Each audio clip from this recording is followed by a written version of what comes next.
வசனமே தேவ பிரசனமே நம்மை தேடி வந்திடுமே வசனமே. Praise the Lord.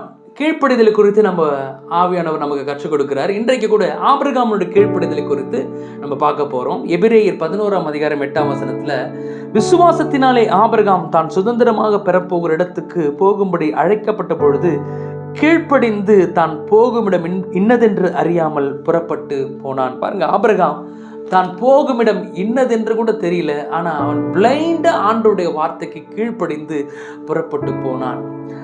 ஆதியாகமம் 11ஆம் அதிகாரம் 31ஆம் வசனத்துல இந்த காரியத்தை ஆவியானவர் எழுதியிருக்கிறாரு. ஆபிரகாம், அவருடைய மனைவி, அவங்க அப்பா தேராகு, லோத், இவங்கள குடும்பமா ஊர் என்ற கல்தேயர் பட்டணத்தை விட்டு புறப்பட்டு ஆண்டவர் சொல்றார், நான் உங்களுக்கு காண்பிக்கும் கானானுக்கு நீங்க போங்க, அங்க உங்களை ஆசீர்வதிப்பேன், அங்க உங்களை மேன்மைப்படுத்துவேன், உயர்த்துவேன் என்று ஆண்டவர் ப்ராமிஸ் பண்றாரு. அவங்க ஊர் என்ற கல்தேயர் பட்டணத்தை விட்டு புறப்படுறாங்க. அவங்க புறப்பட்டு வந்துட்டே இருக்கிறாங்க. ஆனால் அவர்கள் ஆரான் என்ற இடத்துக்கு வந்த உடனே, அவர்கள் ஆரான் மட்டும் வந்த பொழுது அங்கேயே இருந்து விட்டார்கள். பாருங்க, இப்போ அவங்க கானானுக்கும் போகல, ஊருக்கும் போகல, அவங்க ஆரான் என்ற இடத்திலேயே தங்கிட்டாங்க.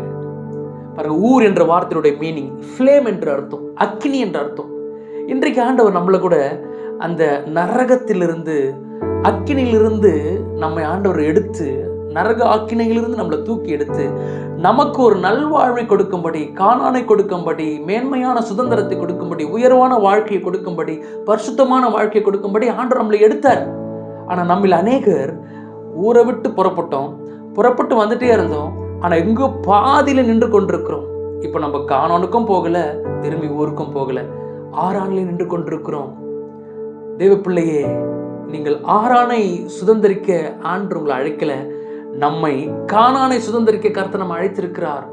எது ஆரானை அனுபவம்?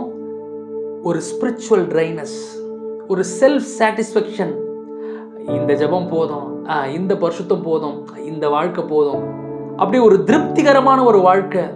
அல்லது பாவத்தோடு கூட சிலர் வாழ்ந்து கொண்டிருக்கிறாங்க மறைமுகமா. ஆண்டவரும் வேணும், எனக்கு பாவமும் வேணும், உலகமும் வேணும்.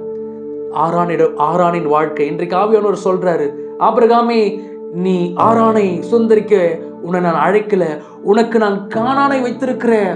தேவனோடு இருக்கிற ஒரு வாழ்க்கை, பரிசுத்தமான ஒரு வாழ்க்கை, மேன்மையான ஒரு வாழ்வு, சுகமான ஒரு வாழ்வு, செழிப்பான வாழ்வு.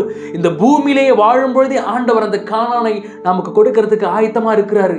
ஆபிரகாமை போல அந்த வார்த்தைக்கு கீழ்ப்படிந்து நாம புறப்பட்டு வருவோம். பாருங்க, அதுக்கப்புறம் தான் அவர்கள் ஆரானை விட்டு அவங்க வந்த பிறகுதான் 12ஆம் அதிகாரத்துல ஆண்டவர் திரும்ப ரிமைண்ட் பண்றாரு, நீ வா, நீ புறப்பட்டு வா, உன் தேசத்தையும் உன் இனத்தையும் உன்னுடைய தேசத்தை விட்டு புறப்பட்டு வா, நான் காண்பிக்கும் தேசத்துக்கு போ, நான் உன்னை ஆசீர்வதித்து உன்னை பெருக பண்ணுவேன், நீ ஆசீர்வாதமா இருப்பாய் என்று கர்த்தர் அவனை ஆசீர்வதிக்க ஆரம்பிக்கிறாரு. இன்றைக்கும் நீங்களும் நானும் ஆபிரகாமின் சந்ததி என்று அழைக்கப்படுகிறோம். நம்முடைய முற்பிதாக்களுடைய பிதா யாரு? ஆபிரகாம்.